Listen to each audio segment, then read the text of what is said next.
On January 4, 1948, as the sun rose over Rangoon, the British flag was lowered for the final time, and a new nation stepped into history. Burma was free. After more than 6 decades of British colonial rule, independence had finally arrived. There were no cheering crowds filling the streets with fireworks, no grand victory parades. Instead, there was quiet hope, mixed with fear because everyone knew freedom had come too fast, and at a terrible cost. Burma had not stumbled into independence peacefully. It had been dragged there by war. During World War II, the country became one of the most brutal battlegrounds in Asia. Japanese forces invaded in 1942, pushing the British out, while Burmese nationalists desperate to escape colonial control initially supported Japan. At the center of this gamble was a young revolutionary named Aung San, a man who believed independence was worth any risk. But the illusion shattered quickly. Japanese occupation proved just as harsh, and Aung San made a dangerous decision.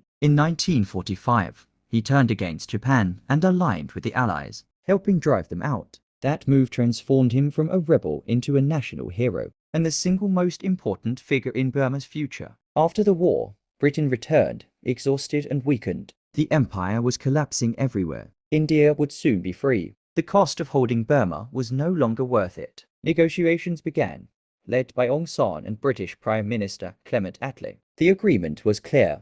Burma would become independent, unified, and democratic. But fate intervened. In July 1947, just 6 months before independence, Aung San was assassinated during a cabinet meeting. He was 32 years old. With him died the only leader capable of holding Burma's fragile ethnic balance together. His death left a vacuum that no one could fill. When independence arrived on January 4, 1948, Burma entered the world as a nation already fractured. Ethnic minorities Karen, Shan, Kachin distrusted the central government. Promises of autonomy were vague. Old wartime weapons were still everywhere. Within months, armed rebellions erupted across the country. The new prime minister, tried to build a parliamentary democracy, but the state was already bleeding. Communists rebelled. Ethnic armies fought for self-rule. The government controlled little beyond major cities. The dream of a peaceful post-colonial nation collapsed almost immediately. By 1962, the military stepped in. General Ne Win seized power in a coup,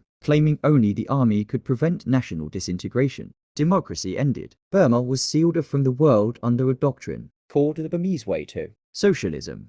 Borders closed. The economy collapsed. Decades passed in isolation, poverty, and internal war. This single moment in 1948 reshaped Southeast Asia, while neighbors like Thailand and Malaysia integrated into the global economy. Burma fell behind. Its internal conflicts became some of the longest-running civil wars on Earth, lasting over 70 years. Even today, Myanmar remains unstable, ruled again by the military after the 2021 coup. Independence did not fail because Burma was unworthy of freedom. It failed because freedom arrived without unity, without strong institutions, and without the one leader capable of guiding the transition. History shows us that ending colonial rule is not the finish line. It is the starting gun. Today, Myanmar sits at the crossroads of global concern. From refugee crises to regional security, from China's strategic influence to humanitarian disasters, all of it traces back to that quiet morning in January 1948, when a nation was born unprepared for the weight of sovereignty. So why do we learn history every day? Because independence alone does not guarantee peace. Because decisions made during moments of transition echo for generations.